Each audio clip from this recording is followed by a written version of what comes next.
এর আগে বাংলাদেশে সবুজ সাথী সাইকেল বিক্রির ভিডিও ভাইরাল হয়েছিল। এবার মুখ্যমন্ত্রীর স্বপ্নের প্রকল্প সবুজ সাথীর সাইকেল বিক্রি হচ্ছে দক্ষিণ দিনাজপুর জেলার গঙ্গারামপুরের হাটে, শিববাড়ির হাটে। বিষয়টি নজরে আসতেই চাঞ্চল্য ছড়িয়েছে।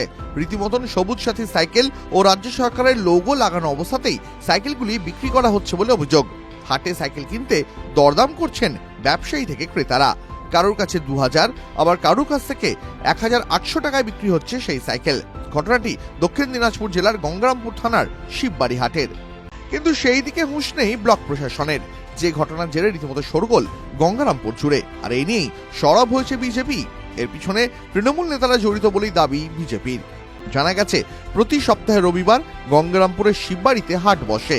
হাটের লম্বা লাইনে একের পর এক রাজ্য সরকারের সবুজ সাথী প্রকল্পের সাইকেল দাঁড় করানো রয়েছে। সেই হাটে বিক্রি করা হচ্ছে সবুজ সাথী প্রকল্পের সাইকেল।